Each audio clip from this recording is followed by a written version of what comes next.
Hello, and welcome to another episode of the Philly Phone Book, a podcast archive. I am your host, Gideon Caro McDonald, and with me today is a wonderful friend of mine, an old friend of mine, a musician, a writer, and an all-around good guy. We got Emmet Rigg in the house. Hello. Hi. It's really good to be in Gideon's house. Yeah. In Gideon's guest room. In my guest room. That's where we record these, by the way. In our house's guest room. It's a good time. Oh, yeah. Welcome to the show, Emmet. It's great to be here, folks. How you been, man? Been pretty good these days. Yeah. You know, second month of the year. Sometimes I always think when you start the year, good or bad, it can determine what kind of year you're going to have in some way sometimes. That's a good point. Yeah. Not all the time, though. Sometimes some years can start really good and then real Mm-hmm. But, you know, that happens sometimes. That happens. That's life. That's life. But so far, pretty good. Well, I know you very well, but that does not mean that the listeners know you very well. And so let's give them an opportunity to get to know you. Yeah. So why don't you give them a little bit of an introduction, who you are, your background, and what you see yourself as in this, in Philly's art community, and a little bit of how we know each other. Sure. Then there's a lot to get it Yeah. through. All right. So my name is Emmet Rigg. If you were listening, which I know you are, I am a Philadelphia native, and I lived and still, grew up basically about 20 feet from Gideon and his family. Yeah, we'll get into that part later. But I'm a musician. I've been playing with Gideon, musically that is, for about 11 years now, I think. Yeah. Yeah, probably. I guess, yeah. It seems like it's that. about 2014. Because I Working. remember we were also in the same class that year, and that was like 6th grade. Yeah. Which is like when I sort of remember like really getting like close with you. Mm-hmm. Yeah. So I'm a musician. Down in an ale. And I'm in this band with Gideon called the Jet Planes, and we formed it together in high school, and it sort of stemmed out of a lot of bands that we had had a lot of good time playing in for over the years. Mm-hmm. And I think after doing that for about 4 or 5 years, playing in bands doing covers, we were like, got a good idea of how we want to start our own music project, as they say in the biz. Absolutely. Yeah. So what do you play primarily? Because you play a lot. Yeah. Like, what would you say? What would you call yourself? I guess a guitarist. Yeah. Guitarist. Yeah, because I write on the guitar. I'd say about 90% of the time. With a few times I might write on the piano, or just bass, which just happens like as you know the 2% of the time. But sometimes it happens. Or just sometimes a little beat. But I would say primarily the guitar. Like I played that. I'd say most of the time. Yeah. Totally.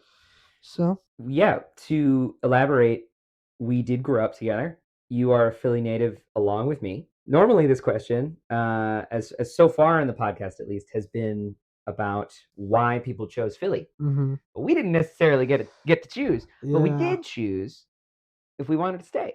Yeah. And we both chose to do so. So I think what I want to know is why? Like, what about Philly is so special to you? Like, especially being part of its culture from day one. Yeah. Like, what has it taught you? Yeah. Yeah. I think it really has, and I don't know if everybody in Philadelphia would agree with me on this, because I know everybody has their own opinion.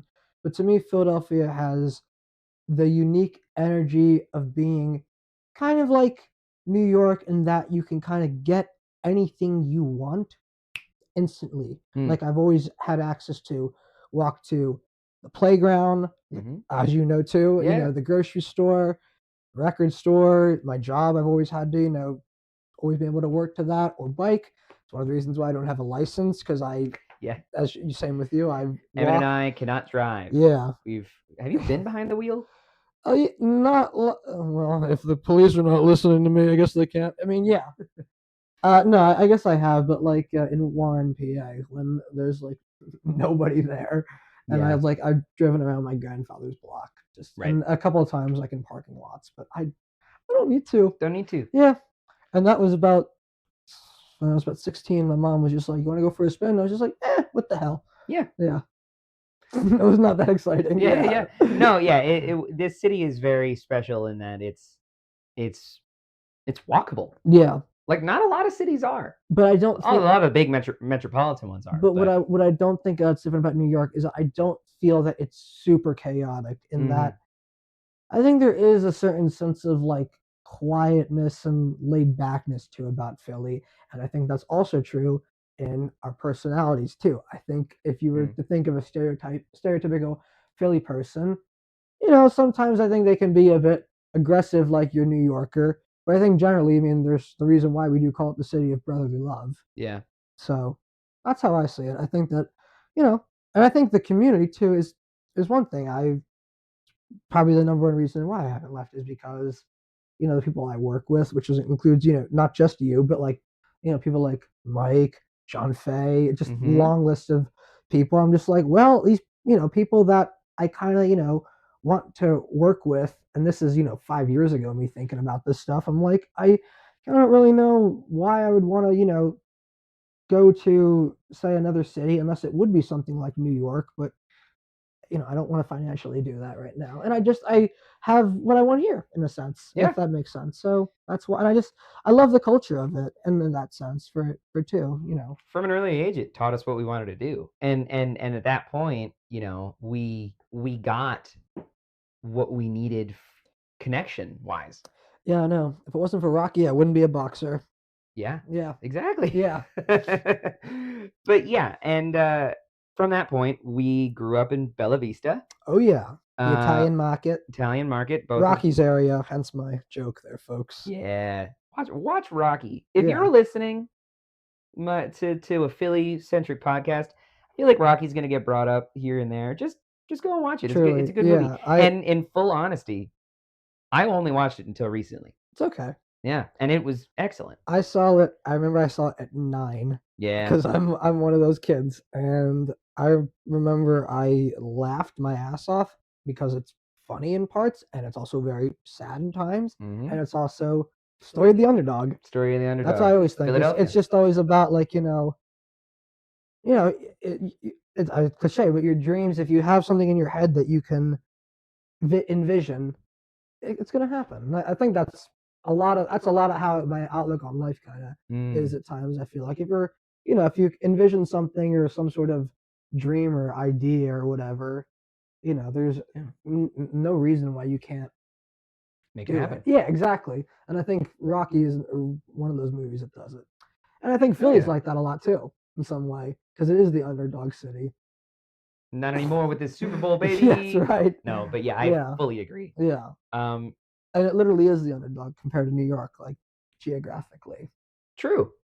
Hey, I was not even trying to do that. A little bit of a map lesson. There you go. But yeah, we grew up in the Italian market together, and from that point on, we went to school together. We went to William M. Meredith School, elementary. Yep. Well, K through 8, and so we were there for 9 years of our lives. 2008 to we were the class of 2017. Yeah, we were. Yikes. Yeah. Elementary school, middle school. It sounds also very long. Shout out to those people. Yeah. If you're listening. Oh, If some people that are listening from our Meredith days, thank you for tuning in and checking in on what I'm up to. I appreciate that. Hi, Meredith friends. Yeah. Remember me? Yeah, Emmet Rigg. I'm sure you do. Yeah. And then and I think to your point of, opportunity provided by the city, we both ended up going to the same high school as well. That's correct. Girard Academic Music Program, also known as GAMP. Shout out to our GAMP folks. Yeah. If you're checking in on me, that's surprising. No, I'm kidding. It's nice to also have you all listening. If you are. Yeah. Hi, GAMP friends. Yeah, I think we have a very unique friendship in the sense that we've seen each other through every stage of life. Yeah. Which is very cool. Yeah. And insane. Yeah, I think it's unique, and I was actually thinking about this on the way down here.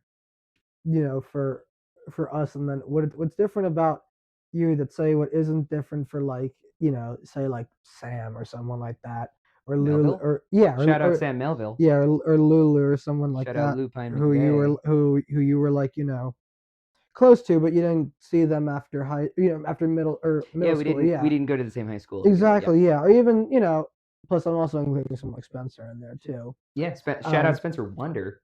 Look at Mr. that. Wonder. Yeah, Love you, buddy. yeah, and I think because of that, in some way, it's like I was thinking like, all right, you definitely saw like my like whatever you want to call it, gray years, awkward years, Yeah. the years that one has in one adolescence that are awkward. And I saw it because I think if you would probably agree, because I definitely heard you say this, and I've said this too. Mine were definitely Meredith. Yours probably high school. Would you say? Yeah, I would Yeah, say so. which is what which Certain I think parts of it. was in some way, I don't know. I think that actually led for a unique balance in some way, because I remember, I don't know, not that we were going through, obviously different things emotionally, Yeah. what we were having to our challenges, I should say.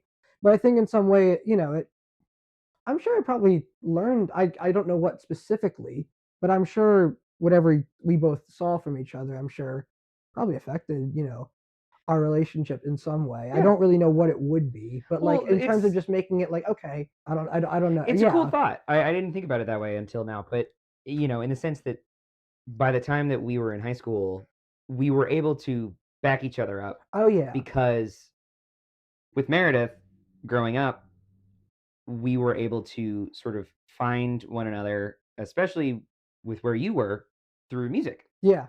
And we started to do Blue Bond. Yeah. Shout out Blue Bond Guitars for Blue Bond literally guitars. building You us, guys are the code of the road.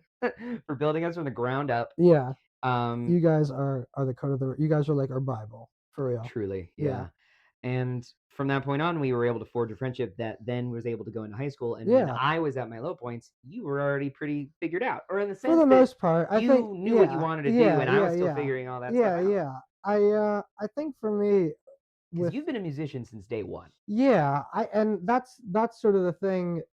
I think for me is see, I always knew that you, regardless of whether you wanted to be a musician or whether you wanted to go into acting, and obviously you've brought both of those roads together in some way.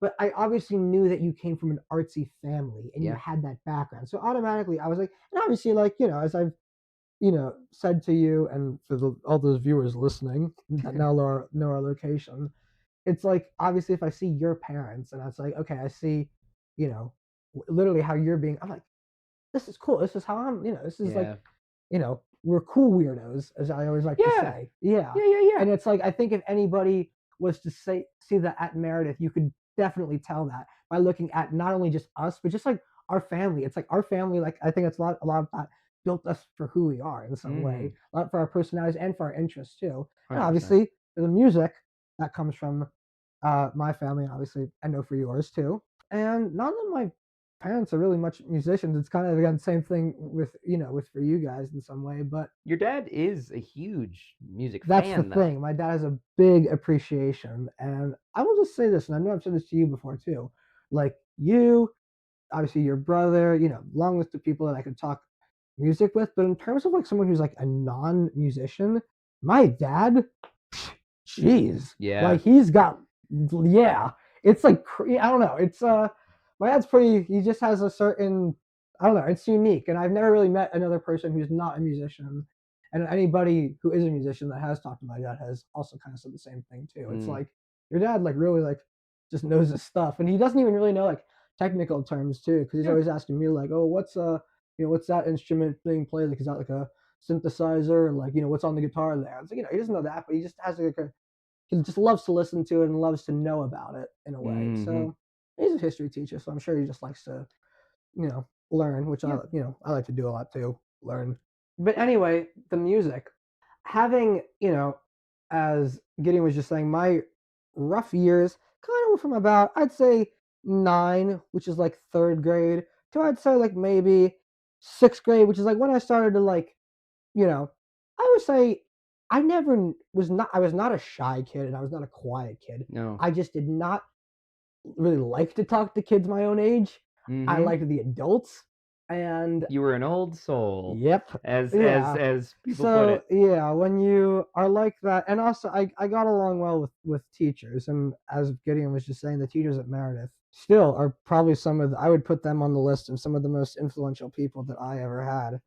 Yeah. Oh yeah. We got Mr. Mr. McCollum. We got Mr. Ham, We Miss got Mr. Bradley. Ham, Miss Bradley. Oh, rest in Yeah, peace, Miss rest Bradley. in We peace, love you, Miss Miss Bradley. Bradley. You were incredible. Yeah. Well, those. Mr. LeShock, Mr. Hollis, Oh yeah, Coach Theo. Coach That's Theo, Christopher Theodore, the Christopher legend. Theodore, Yeah. the legend, and to the whole Meredith Yeah, family. Miss Overton, Miss everybody, Overton. Mm-hmm. Miss Zabak, y'all are good people. Yeah. Yeah. And funny enough, I'll share this because I've probably never actually shared this story with you, Gideon. My earliest memory of you, I think, Oh God. is it was. Do you think you know? No. All right, I don't think so. Great. It's not like important Because right? it would have been Kindergarten, yes. Yeah. So here's what happened. So it was the second day of school. It was Gotcha. in the morning, and I was at my house in that little alley where you come out, and I was with my mom and my sister, who I guess my sister was walking at the time because she would have been about 3. So and my dad not there, and here you come holding your mom's hand, your mom pushing Toby, about 6 weeks old, right? And I remember I turned and I remember I said, "Are you in Miss Munich's class?" Because I had seen you the day before, probably at like recess or whatever, and you were just like, "Yeah, I'm Gideon," and then we just walked to school together, and that was it. That was it. There you That's go, so kids. sweet. I actually don't remember that at It's all. okay. But it's really, I don't really remember. sweet. I just remember I just have a vision literally of you coming down, and I remember saying like, "You're in Miss Munich's class, aren't you?" And you're like, "Uh-huh," like just like that, like in that little like 5-year-old sort of voice, like, Yeah, I was eager to make friends. Yeah, and I just remember us walking to school together, and then I remember being kind of disappointed that you lived so close by, and you weren't in my actual class, and you never were until I guess you were in Miss Bradley's class, and is that like right when you had started Bluebon a little bit? Probably. Or does Bluebon come in If we're talking 3rd grade, then I was doing lessons. I was learning. I was having drum lessons for sure. Yeah, because I guess in 3rd grade, I probably would have already been in the band program by then. You were in it much earlier than I was. Because I started Bluebon like 2nd grade. Ish, yeah. Bluebon Guitars, to those who don't know, is a music school along with a guitar shop. Yeah. Originally located on South Street, 4th and South, now relocated to Sansom. Samson. I think it's Sansom and 17th and Samson. If not, this will be edited in there, folks. Yeah. The Sansom part was correct, but it's actually between 15th and 16th on Sansom, so very close. And it is run by amazing people, and they teach all kinds of instruments. They teach and voice, vocals. Yeah. They teach keyboards. They teach bass guitar. Drums. Yeah, we should shout out our teachers. Mr. Mark Ludwig. He was my amazing guitar teacher. And Jeff Redaganda. Oh, yes. Was my first drum teacher, along with Charlie Heim, who is my second drum teacher. And we also should shout out Mr. John Fay. Mr. John Fay. Mr. John Fay is the reason why I would say we're in a band in the first place. 100%. We talked about it. You talked about it briefly. Yeah. But yeah, we joined the band program. You were already in it. Yeah, I joined it later. I guess I had probably been in it about 2 or 3 years by that point. And I remember because I had talked to Joanne. Shout out Joanne. Because here's the real story. This is the real story of how Emmet and Gideon became very good friends. So I remember I was 6th grade, had just started because the band program was starting up because I remember this because it was September, right, when the fall program would start up. And it was like, first week back at school or whatever, I'm like hanging out with Joanne at Bluebon after school with my lesson. And at this time, actually, coincidentally, I had been playing with Jameson and John Hay. And coincidentally, I actually just spoke to John Hay about 2 days ago because it was his birthday. And I just wished him happy birthday. That's and we just had it was like my first time talking to him a little bit. I just said, hey, hope everything's good in Memphis. So anyway, shout out to you two people. You guys are probably the also reason why we were in a band. So true. So yeah, I had been playing with them for about 3 years at this point, and we had rotating drummers. John Fay would play with us sometimes. Cameron would play with us too. Yeah, and it was just like I don't know, for some reason. I think I remember just like recommending like to Joanne. I think Joanne was just like being like, all right, well, like who could we have like play? And I don't know if Jeff, because I would talk with Jeff a lot too about stuff, and because everybody at Bluebon was super close. So I don't know if he was in the room at the time when we were having this conversation, but I remember just being like, could Gideon like play drums like with us? And because I remember like I talked with you about it like before you had joined me, like, oh yeah, Jeff was like super cool about it. He was like, he should do it. Because I remember like talking with you about it in school. Yeah. And then 2-3 days later, I remember the first song we played together was Down on the Corner. Down on the Corner. There you go. CCR. Creedence Clearwater. Yeah. So there you go. And we also because we were in the same homeroom. Yeah, Mr. we were. Piazza's Mr. class. Piazza. And we had I remember the way it was, at least for like the first period of the year, we were next to each other. Yes, we were. It was like an L shape, and it was like, but in that line, it was you, me, and Spencer, and Fred. I'll never forget that. And I remember, yes. and I remember this at like this little like, there was like a little like lip around us, and right there was Estelle. Estelle. Shout out Estelle. The gang was really together. Look at all these shout outs. Yeah. I knew this was going to happen as soon as I had Emmet on the podcast. I was like, there's going to be a lot of people we're mentioning. And I specifically remember, and I'm sharing this, and I don't know if I'm saying this retrospectively, but probably a little bit of both. But I remember like being in that corner. It was like Estelle. She was new there too that year, and she was weird as hell in a cool way. In a cool way, yeah. So yeah, we it was a good way for me to be like, okay, I got this friend who I'm in a band with outside of school, and I got like, it was definitely, that was a period of me being like, I mean, I always self-assured. Yes, and I wanted to say this. I never had like, I don't want to say identity problems. Like I never tried to adapt to be like another person. Like I always was like, I'm weird. I'm gonna own it. If kids think I am, whatever. I may get offended by what people say to me, but I don't care about really what people thought of me. Like, oh, this kid likes music, like yada yada. Like I never do. Whatever. Yeah. Like But it made me just be like, okay, I can feel more comfortable just about talking with people about whatever. And I think maybe I was just. I don't know. I like I said, I was definitely not shy or quiet. I just didn't like to. Yeah, and I think that's probably something. You were unapologetically yourself. Yeah, and I think when you're which like, I admire about you. Yeah, but when you're like that as a young age, you're a very easy target. Exactly. Anyway. But yeah, we joined. We were in a band together. The Wilders. Yeah. Is what we called it because Emmet looks like Gene Wilder.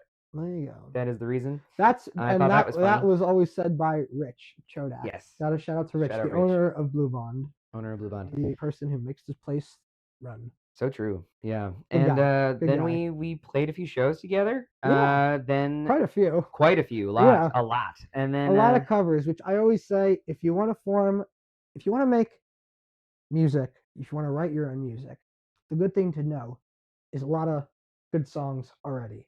Yeah. Whatever that your definition of good is.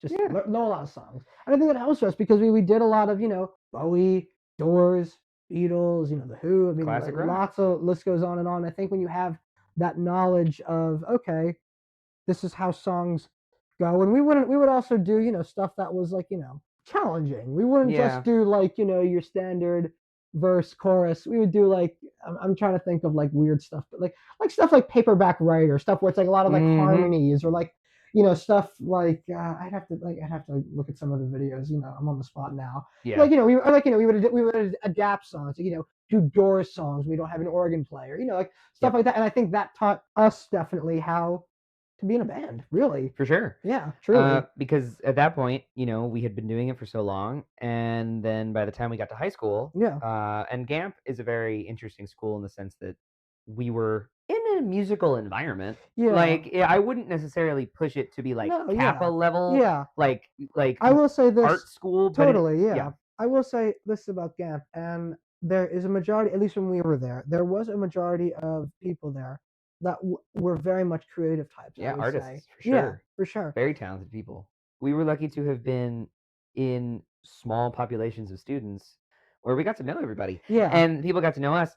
And so during that time, we decided to just write songs together and make a band. Yeah. And we pulled people along with us that were interested musically. And what is it now? Like 6 years? 6. It'll be 7 in September. 7 in September. Woo! Yeah. 7 years of the Jet Planes. Going strong. And I would, as although I find myself a founder, it is very much pushed by your vision. I appreciate that. Because I will absolutely say that you are a huge factor in like my musical taste. You influenced that heavily, as well as my performance. regarding music. No, I I know think. what you And mean. Well, thank you. I don't think you've ever told me that. Yeah. That means a lot. I Yeah, really and appreciate that. and so I think with that, and with almost 7 years of this band under our belt, with a lot of different music and releases and songs written, and iterations of the band, Oh yeah. I want to just deep dive into your process Sure. because you're a musician, you're a Yeah. guitarist, you're a writer, and I would argue for the longest period of the Jet Planes, the primary writer. Yeah. As much as I Yeah. enjoy writing music, it is not my Yeah. forte. Yeah, I gotcha. Because you think much more melodically. Yeah. And alongside that, to sort of go off of what you were saying before, when you want something, you make it happen. Yeah. I don't know a lot of people that can do it as well as you can because you Thanks, man. truly, Appreciate that a lot. yeah, you Thank truly are like, I want to make this thing, Yeah. and then you just do it. Like it's not an easy feat because I've tried doing that. Yeah. And hence this podcast now existing. Yeah. But yeah, from the get-go, you've had that drive, Yeah. and thus the band is able to exist. And I'll just say this now, as much as Gideon's hyping me up, which I really appreciate, I would say right now, not even just for what you say this, I am very happy with just, I mean, it's only been like, I don't want to call it a legacy because it's only been a little bit of time, but just for what we've done in just a little period of time for just something that started. So I'm just like, all right, Yeah. not bad. From Not Gamp, bad, yeah. From Gamp talent shows, Yeah. to now playing actual venues. Yeah. I just want to know like how you approach it. Like your inspirations are clear. Yeah. But from that, Yeah. how do you approach writing a song? Who do you make them for? Yeah. Like literally just break it down Sure, for yeah, us, yeah. because just break it down for us. Yeah. So when I took these art history classes and this professor said, like, art is just short for artifact, it made me realize that, there's really no boundaries at all with songwriting in some way. So I guess in some way, I don't really have an actual process. It comes down to the fact is literally anything can inspire me. And I'll give you an example, like, and I think when I was taking these art history classes and movie classes, because I was a film major at Drexel for a brief time, folks, it sort of showed me like how to tell a song.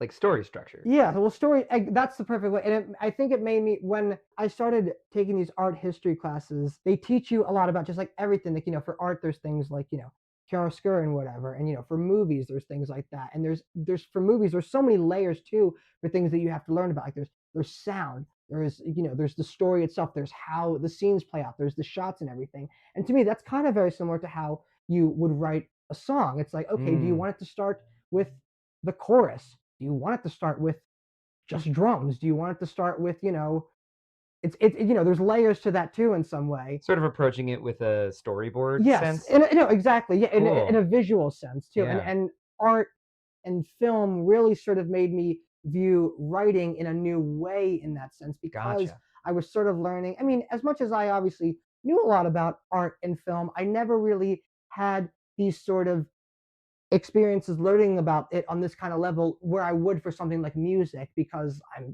obviously making a career out of that for the most part. But when you learn about these things, that's where you realize that all the arts are really similar. And because of that, that can kind of, make songwriting endless, because, what could start as a song could equally be like a poem, a picture, a movie, a play, or anything. It all could be, a quote, anything, a sculpture. And to me, when that professor, his name is Dr. Joseph Gregory, he's a great guy. Hope he's still there and doing good. He, when he said that, I was like, it literally kind of just changed my whole, view of just how I wanted to be a creative person, because it's like, there's no rule book for any of that stuff for songwriting. And I think that's why, it's kind of just why I see songs, not just as a visual sense, but you can find many ways to write a song. And I think I would say I do have many ways for how I go about writing. Like I could hear, like, I heard some roller skating music, with an organ in a movie, and I was like, all right, well, let me do something with that, because that's cool. You draw inspiration. Yeah, from like everything things like that. point. Yeah, and you can find a story from, that's what I mean. I think by learning things about art history, which is literally the bare basics of everything, like how, because when you're learning about history and time, you're learning about how people and civilizations view, art and why it is being used in a sense, for love, political purposes, whatever. Yeah. And I think when you just learn about that, you then can apply it to your own art. And yeah, I don't know if it makes it better, but it just changes you, and it makes it new perspectives, which is always what I like. I like learning new perspectives on how to, because if you do the same thing again and again, you don't get anywhere. Right. Yeah, it gets boring after a while. Yeah. And to that point, I think, the Jet Planes has been your main musical project for a hot minute now. Yeah, a little bit, yeah. And I think we've been able to tackle different perspectives and try different stuff, because the style of music that we play, I think, has stayed true to itself. Yeah. But evolved and morphed and changed, especially based on who's in the group. Well, yeah, too. And it's funny, and I did not think about this at the time, obviously, but now especially, I very much see each of our albums, and I, sort of include the record that we did with Harry. Yeah. They really are sort of like cinematic in a way, because they sort of channel different aesthetics, is probably the best word I could use. I see in the movies is like, all right, this was like, an amalgamation of everything I think that you and I basically had for, not just the Wilders, but also just, from playing, obviously during an X amount of time. And then obviously the thing we had with Harry was what we had. And then now we have this, but they're all different in a way. And because of that, it's like, you can branch out and see, different styles, but it is very much, I would say, in the same panel, or what you want to call it, square. And I'm always for making that square bigger. That's what I mean. Yeah. Yeah, true. That's Absolutely. yeah. Clearly we're inspired by the greats of the 60s and 70s, and I think that we have made ourselves stand out for that reason. Oh yeah. Which is nice. Yeah. Why is that? Like, why were you so gravitated to them from like day one? And actually, that's a good question. Yeah. I think probably because the 60s and 70s, it comes at a time when, kind of similar to today, unfortunately, where there's a lot of civil unfairness, and there's also a lot of technological advancements happening at the same time simultaneously. And I say that today with our country and AI. Yeah. I don't think it's quite the same as the 60s, obviously, but I think it definitely mirrors it. And when you hear that stuff from those times, you can tell that it really did kind of, you can trace that stuff to literally artists of today. I mean, you can trace someone like Chappell Roan to someone like David Bowie, and someone like that. You could trace, someone like Billie Eilish to, like, even I sometimes think a lot of her songs sound like early goth records in some ways, especially, some of her lyrics and the way her writing is. I don't think, her fans might not think of her like that, but at least I think of her music like that a lot. Right. And I think that's her, her influences are Beatles and lots of 60s and 70s stuff. And, I don't think everybody would, know that just by listening to her. But when you go back and you say, listen to, I don't know, a Bowie record or, a Kinks album, you go, oh, I can kind of see where maybe so-and-so would have taken that. And I don't really think you find another sort of period where that sort of, like, I'd say the 50s definitely is the pinpoint for it, because you got Elvis, you got Chuck Berry, but then obviously the 60s come along and you have things like, you have the baby boom, and then you have the things like obviously the civil rights era come along, which I think is obviously the number one thing that really is what makes the music different, because really what makes the music so damn good is honesty, and it's just writing about beliefs. Your beliefs and your and introspective stuff. I think a lot of it is what that 60s and 70s stuff is, whether subtle or not, whether you're writing about, yourself as a gnome, or you're writing about yourself in a first person and your blue jeans or whatever. But that's what I liked about it. And not to say that music went away from that or anything, but to me, that's where it's like, you can really just hear what they're saying about so clearly and so honestly right when you hear it. Whether it's like, Sly Stone. I just watched the documentary too. By Questlove. Yeah. Philly guy right there. Another one. True. And same time period, even just a song as simple as Dance to the Music, which is one of the earliest songs I can remember from my life, to really, like, when I heard in preschool. It's like a song that's so simple as that. What's this? The song's about dance music. let's just all get together, have fun, because music brings everybody together, regardless of whether you're black, white, rich, poor, Yeah. got 3 legs. We like music. Everybody likes music. Everybody and we can likes agree on music. that. And that's what, that's where I think a lot of those songs can just resonate with anybody. Because, I mean, if you played that song to a 4-year-old, how could they not want to just dance to the music? That's what I mean. Right. And I think that's kind of why. Because all that stuff I just remember hearing just, around the house growing up, obviously. And I'm just like, I wanted a lot of it. And I never left. I obviously have a lot of it. Yeah. And we want to make music that Oh, yeah. makes people happy. Yeah. And I think I write definitely. And, I think I just try to write in that style too, where, I definitely say that I can write, in a style where, okay, I'm going to write about a situation, but maybe I'm going to write about it oblique, like mint candy or whatever. Or maybe I have a song like Look Back, where I'm going to write it very truthfully and about just, my thoughts and what I'm feeling and introspective stuff. But I mean, it's going to be told through the way somebody can understand it, listen to it, in a narrative way versus like, a metaphoric way or some way. But I think a lot of the 60s music does that. Totally. Like Lucy in the Sky with Diamonds, or about like Paperback Writer, or always goes back to the Beatles, folks. Yeah. Always does. But yeah. Emmett's extensive vinyl collection. Yeah, too many. Too many. Too many. Yeah. Yeah. Hell yeah, man. I agree with everything you said. Thanks, dude. Hell yeah. Yeah. So, Emmett, this is a question I like to ask everybody because I think it's a quick and easy personality test. Sure.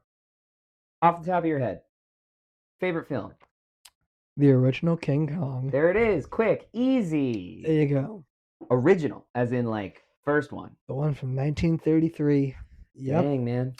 Yep. Explain, please. So, I think it has a lot of meanings. Not that all movies do, but to me, it kind of has a lot of what I like in a movie, in which there's great cast, there's great music, there's a monster, which I like. Love a monster. It's not a musical, but there's good background, like underscoring, which I love about it. And the story to me is brilliant because it kind of goes back with what Gideon and I were talking about earlier, coincidentally, in that in some way one of the messages of the movie is sometimes you got to do really crazy things to achieve your dream, because really what the whole movie is about is this guy is a director and he wants to get Kong, and he wants a great movie. Yeah, and I think in some way, and I always, and I've thought about this a lot since film school, but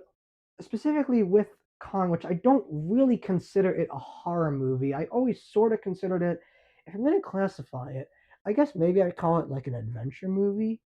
Yeah, because it's an epic. You go from New York, you go to, and that's the other thing, 30s New York. Oh, the aesthetic in that, I just love it. It's That's true. It's something about it too. I just it's just great. And when they're in the coffee shop scene and in the beginning, and it's just so, and they're like, how much is that? Oh, it'd be like 5 cents. I was like, oh, it must be nice. Yeah.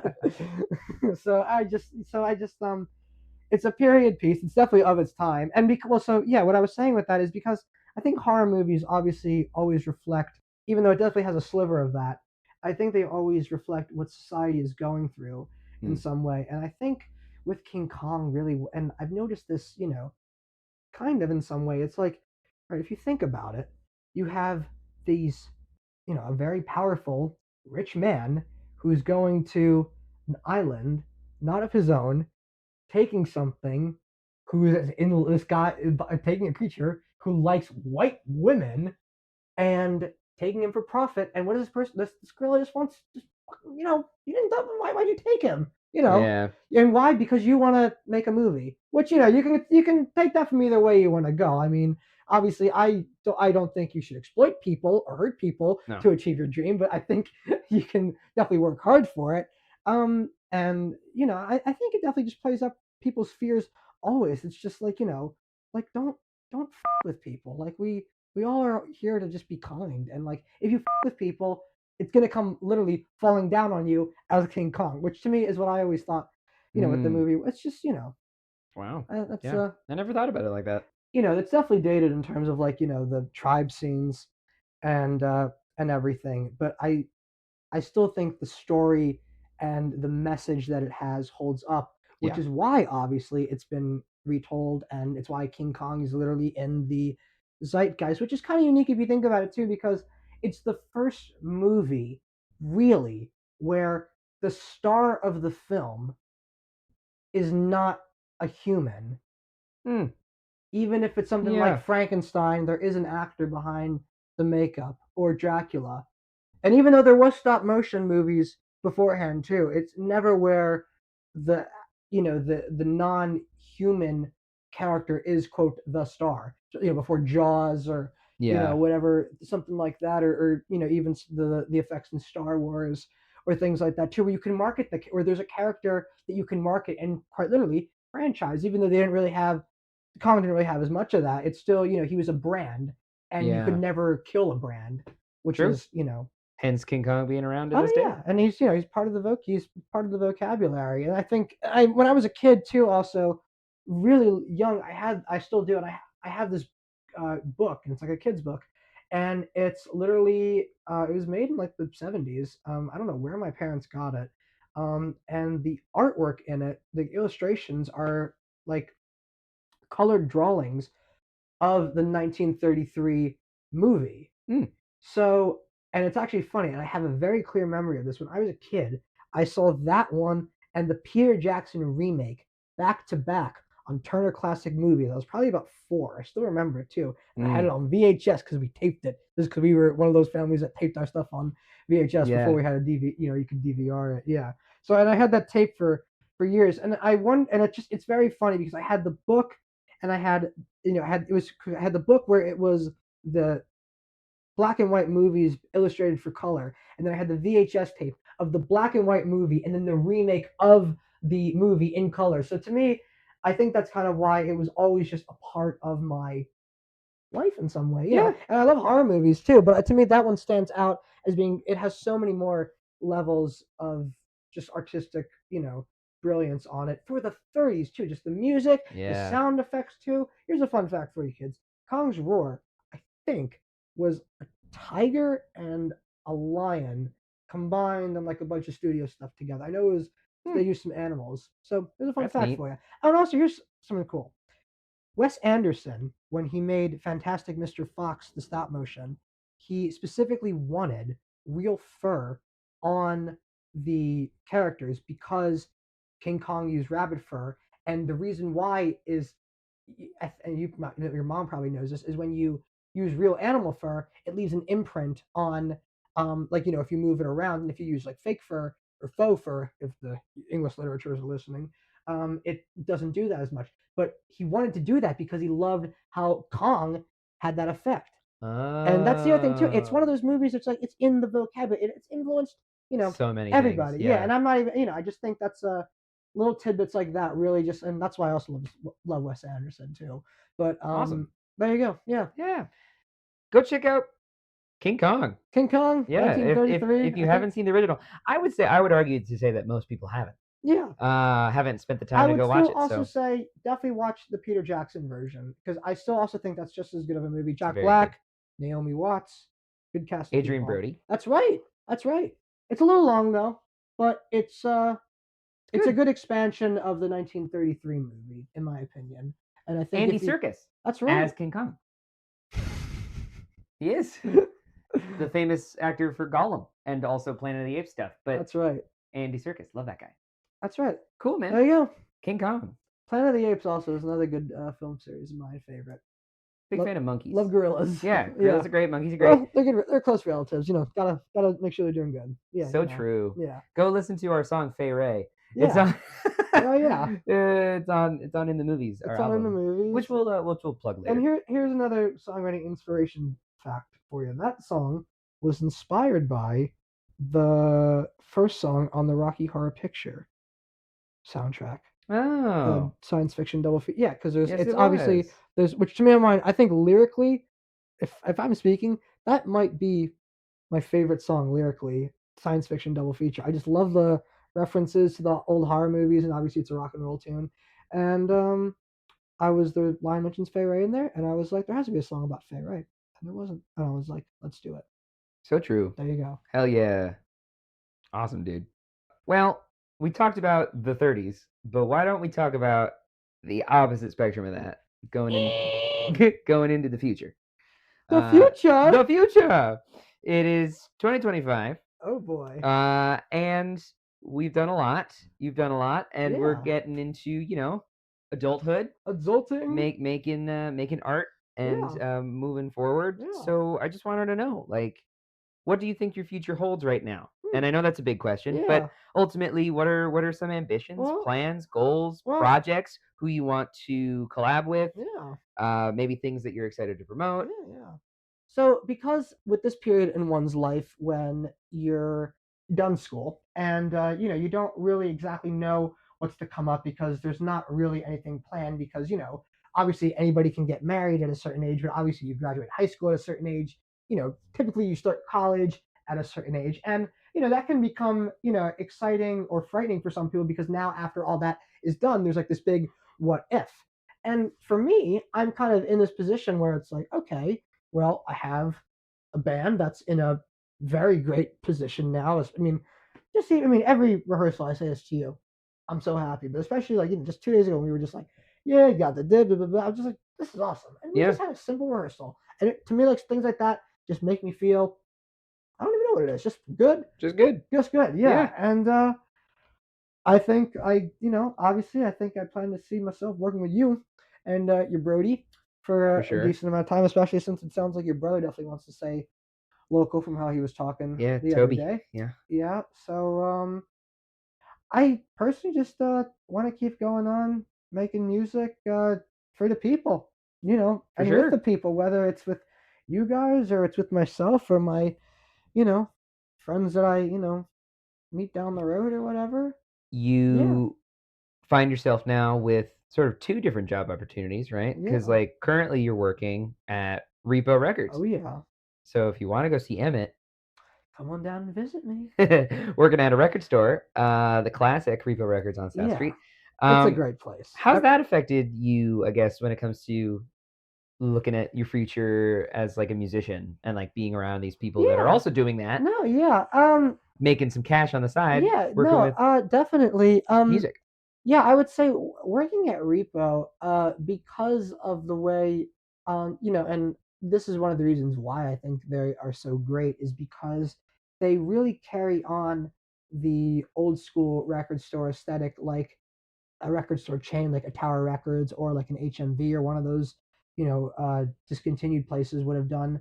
And that like you go there's posters, there's CDs, there's records, we sell concert tickets, like we do raffles for things like that, prizes for where you can when we bring in artists, concerts like that. And it's I've never really had that sort of side of the music business in a sense, and it is sort of a little part of it because in a way it's sort of, as a record store, you're kind of seeing the foundation of like, okay, what's being popular right now. And coincidentally, not just because I worked there, I started working there like in 2024, but it was, as many writers are now saying, it was a really good year for music. And I worked there right when Chapel Roan or Charlie XCX Chapel Roan album had been out a year, but it was very popular obviously this year and it sold a lot, so I got introduced to their stuff.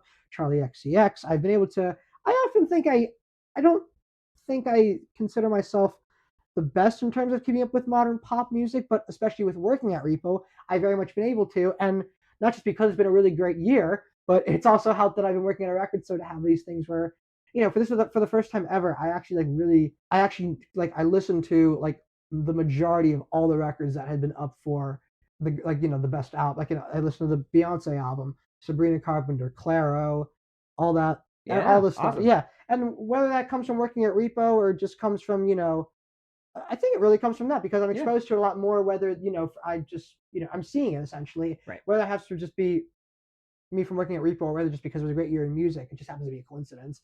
Awesome. So because of that, I've kind of been able to see like, okay, I don't know exactly what I have taken from it 100%, but I've definitely been able to see, how artists promote themselves through that, what's popular, what is going to come next, if that makes sense. And I think because since I'm at a record store, I'm kind of able to see that because as a music fan and as a music buyer and consumer all my life, I never really sort of had the sense to see it behind the scenes because of the way Repo functions. Like I said, because we order a lot of their reissues whenever like we do the record store days. Like we're getting ready for that. Like I'm doing that. So I've been able to see like what's about to come next in some way, if that makes sense. Yeah, that's awesome. And I've never been able to do that with the music. And I think I don't know how I'm going to apply it yet to our career. I'm sure in some way it'll come out, but I think it's been a good tool. I should say, yeah. And on the opposite side of that, on the opposite side of the music production world, instead of the like marketing consumerism, you're working with Mike Lawson a lot. Well, because we're working on an album right now. To those who don't know, I guess it's basically at this point we will have announced it because by the time this episode comes out, we have already been talking about it. In the time that we're recording, we haven't announced it. We've talked about it. Yeah, we've talked about it. But we're working on an album, and with that, we've had our trusted engineer Mike Lawson helping us out with Sign Studios here in Philly. Shout out Sign, shout out Mike. And the Giving Groove, their distribution label. And the Giving Groove company, I should say. The Giving Groove. Yeah. And you've been working hand in hand with him. Yeah. Because you're doing the engineering stuff. Well, I should say that I, in terms of, as a musician, you kind of got to find a lot of traits to sort of support yourself in some way, if that makes sense. Whether it's arranging like horns or strings or producing or playing guitar for other people or writing for other people. So by working with Mike, I've been able to see like the science side of it, which I've always had a big passion for. And being able to have that one-on-one experience, you really get to learn a lot about, okay, this is how, this microphone works and it has this kind of thing. And, he's taught me, I've learned a lot about, truly, as I say, the scientist, which is what I usually call Mike sometimes, or the, wizard scientist. Because he, as I always think, there really is no rule book also to engineering either, too. Music, that is, because you can, make something sound sonically. Distortion sounds great on a guitar. Yeah. And it technically wouldn't not sound good on, other things. Drums. That's what I mean. Yeah, exactly. Yeah. Or other things. Yeah, trying to think of, distorted drums sometimes does not sound the best. Yeah. It's just true. An orchestra, we'll say. But a guitar sounds pretty damn good. And I think because of that, I've been able to see like, okay, this is how like things work, and there's no rule book to engineering. It's nice to see how other people's tricks of the trade work, and it's like, okay, here's Mike, let's see how he does it, and then I've been able to apply it to my own. And he's even said this to me before. I don't know how much he's used any of it, but we learn from each other in some way because it's a lot of one-on-one stuff where it's like, oh, well, what if we did such and such? Ooh, okay, I see what you did there. Oh, turn this and a back and forth sort of learning environment. He definitely is running the show, I would say. Yeah. But yeah, he is an absolutely incredible teacher and an all-around good person, a really great friend, good guy. Yeah, agreed. Yeah, another person who he definitely is a big anchor in the band. Oh, for sure. We wouldn't have anything out without him. We wouldn't have done anything. Without his support. We would not have been able to. Sonically, we would not be able to sound as good. No. We'd not be able to get pressed on vinyl that good. No. Oh yeah, no. Yeah, Mike, you are quite literally a big anchor and glue. Yeah. Hopefully he'll be on here too. Yeah, I plan to. Yeah, I'm sure you got a lot of good to talk about Mike with. For sure. Here's another question for you, and it's a little bit of a daunting one, but you can take it as simple or as complicated as you want. But I think it's best to approach it in a succinct way. And I think we've already touched on a lot of it. How do you want to be remembered? As an artist, we want to sort of stick around. Yeah. So, what does that mean for you? Oh, that's a good question. I think just somebody who talked about, I don't know, just what you go through in life, just through his art. I think that I want people to be able to have, what I was able to do is you're able to find music that can relate to you in any sort of moment, whether you're in any sort of emotion. And I always try to, as we talked about earlier, have that in our music, have things that's diverse. And I guess I just want to be remembered as somebody who tried to bring lots of different emotions through people on an artistic level. I guess that's probably the best way I could sum it up. Awesome. There you go. Yeah. And with that, I would say that we're just about done the conversation. Done this episode of the pod. So thanks for that, Emmett. Thanks, Gideon. It's hey- great to be on the show. Thanks for this. This was a lot of fun. I'm glad we got to talk. This is awesome. Before you go, Yeah, I have, two things. sure. One, a chance to promote yourself. Here's your moment to share where people can find you, what you got going on, what you got coming up, all the things you want to plug. Do it right now, and I'll include it in all the Sure. bios and things. Well, my name is Emmet Rigg. That's my tag on Instagram, and I have a TikTok too. I've actually been trying to make more videos regarding the jet planes, which we talked about, which is also where you can find me. Jette. Jette. We're on Instagram. Yeah. We're everywhere. Yeah. Wherever you stream, and you can listen to us wherever. Gideon just said wherever you listen to your music. And I guess for the future, I'm just I'm trying to actually I was just about to go into that. I'm trying to actually make with social media, I'm trying to make more Like short form content. Yeah, short form videos, or just post even just for like something as much as like the single. I'm trying to just make as much posts about it on my personal page as much as the band, because I'm just like, the hell, let's just do it. And also, through working at Repo, I actually have realized that social media, that is kind of like the main, it's a good avenue. it's a good way. It's a good way Yeah. to just reach a broader audience area of people. So I've been trying to do that more. So yeah, you can follow me, Emmet Rigg, EMMETRIGG.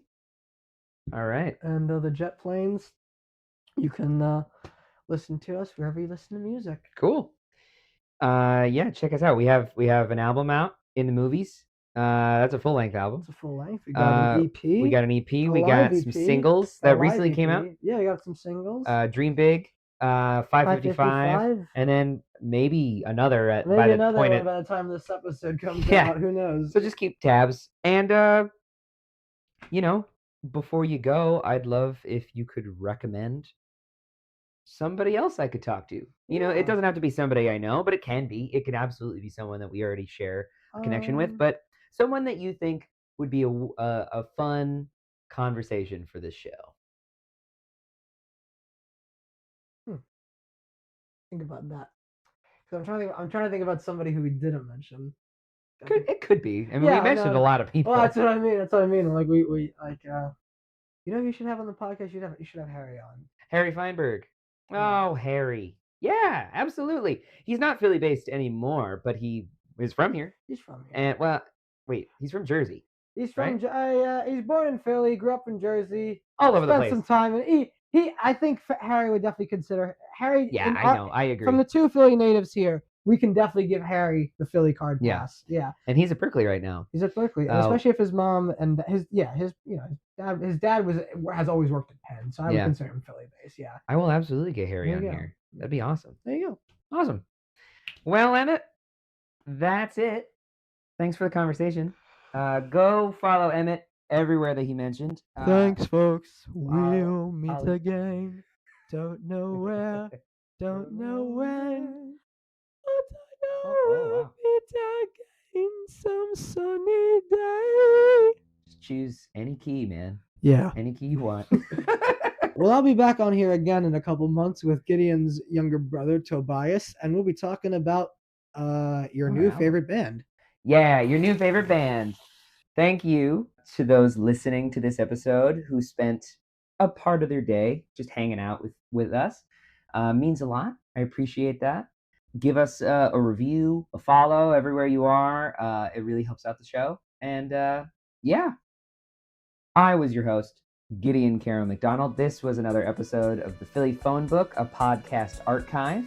Real art is made by real people. Thank your SEPTA drivers, and have an amazing day.